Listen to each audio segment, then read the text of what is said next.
Hey guys, let's get more news about Dallas, but first, don't forget to subscribe and leave your like. Eatman, battered and bruised, defense fought back this time.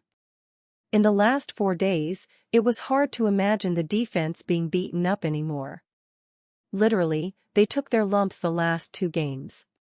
Figuratively, they've been crucified by the fans and media.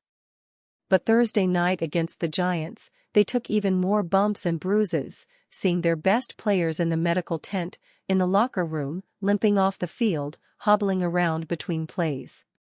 Yet, in true bend-but-don't-break fashion, the Dallas defense showed more grit, more fight and more heart Thursday night than we've seen all year. The offense was sputtering, failing to break away from the Giants, who were dinking and dunking their way just enough to keep the game close. To me, it just felt like the Cowboys' defense was that wet paper sack that was soggy at the bottom, and eventually it was going to bust, as in a Giants touchdown to finally take the lead. But it never happened because the Cowboys wouldn't allow it. And the reason they didn't allow it was because of the run defense. This 32nd ranked run defense rose to the challenge. The Giants ran the ball 24 times and gained 26 yards. That's a 1.1-yard average if you're scoring at home, and you should be because everyone has been complaining at home. This run defense has been rightfully crucified over the last 2 weeks, and I knew that we were really going to find out what they were made of in this game. Giving up yards to Alvin Kamara and Derrick Henry is one thing, but if it happened with Devin Singletary, Daniel Jones, and the Giants, then we knew there would be major problems all year with this run defense. And who knows, maybe it's not fixed, but for this game, the Cowboys weren't going to allow the Giants anything on the ground. And other than an early big pass to Malik Nabers, the defense really didn't allow a deep ball over their head. So if you're not giving up big plays in the passing game, barely giving up a yard per run on the ground, then it's hard for any offense to maintain rhythm. Better yet, it's almost impossible to score a touchdown, and the Giants never did. Keep teams from scoring touchdowns, and you usually win. The Cowboys did both on Thursday night. But I just couldn't get over how physical this game was for the Cowboys, who had never played a Thursday night road game in franchise history on just 4 days rest. I couldn't believe that stat was true, but it's amazing they have never had a short week like this. Coming off a physical loss to the Ravens, and then to play that game like that with the Giants, you knew it was going to be a grind. But it was even worse than I expected. Micah Parsons, your best player on defense, found himself in the medical tent twice in the game. That might be the first 2 times in his career that I can recall, the second of which is the most concerning as he awaits an MRI on Friday on his ankle injury. DeMarcus Lawrence suffered a foot injury and had to leave for the locker room. Trayvon Diggs left the game in the 4th quarter with dehydration. DeMarvion Overshown and Marist Liufau both had to leave the game but returned to action. And that's not mentioning the fact the Cowboys were already down cornerbacks Darren Bland and Kalen Carson, and safety Marquise Bell was out this week as well. Yeah, I get it, the Giants aren't exactly going to be running clinics on offensive wizardry, but with all of the injuries the Cowboys endured, before and during the game, it was an amazing performance by this defense, one that had been taking its fair share of shots the last few weeks. Micah Parsons said 3 words to Dak Prescott about his injury. Despite 11 penalties and a 10-minute difference in time of possession, the Dallas Cowboys escaped the New York Giants with a 20-15 win on Thursday Night Football. The victory improved Dallas' record to an even 2-2 on the young season and dropped the Giants to last place in the NFC East at 1-3.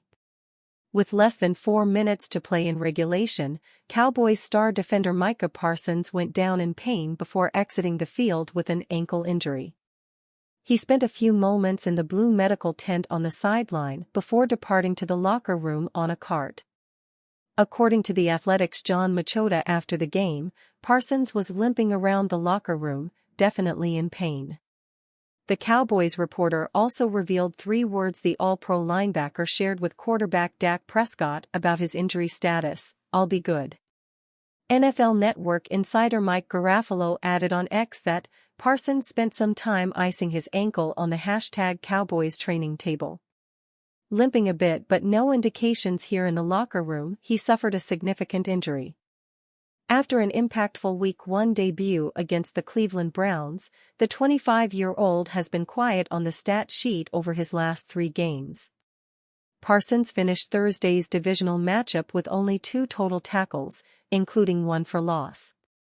He combined for just 8 tackles and a single QB hit in weeks 2 and 3, and has just 1.0 sack this season after notching at least 13.0 in each of his first 3 NFL campaigns. Next up for the Cowboys is a Week 5 road game against the Pittsburgh Steelers on Sunday Night Football. That gives Parsons and company 10 full days to rest and recover. Watch Malik Nabers embarrass a Cowboys CB with unreal move during TNF. In his first piece of primetime action, New York Giants wideout Malik Nabers isn't wasting any time in showing the rest of the planet what he's made of. Nabers has been sensational over the past 2 games, making Washington and Cleveland defensive backs look silly. Now, he's doing more of the same, this time against the Dallas Cowboys. On Big Blue's opening drive of Week 4, which ended with a 52-yard field goal from Greg Joseph, Nabers put a Dallas cornerback on the floor with a sweet move. Seriously, Andrew Booth didn't have a chance after Nabers did this. The play is going viral already, and for good reason. It's tough to imagine what life was like for the Giants before Nabers was taken with the number 6 overall pick. He's the exact kind of playmaker this offense has been needing for years. Putting Booth in a spin cycle was only a small taste of what he's been able to get done this year. Against Washington, he had a touchdown and 127 yards. Then versus the Browns, he had 8 catches for 78 yards and 2 touchdowns. He played a huge role in New York posting their first win of the season. He's now focused on making life difficult for the Dallas secondary, which he's surely doing. Whenever Nabers is on the field, he's got the potential to post a big-time play. Booth is getting ripped by Dallas fans for his brutal play, but on the other side of things, New York supporters are smiling from ear to ear knowing Nabers is looking electric against an NFC East rival like this. The more we see of Nabers, the more excitement there is about his future in the league. Joe Schoen has received a lot of heat for some of his NFL draft misses, but things could not be going much better for his 2024 first-rounder. And you, fan? What do you think of the situation of Malik Nabers? Leave your opinion in the comments.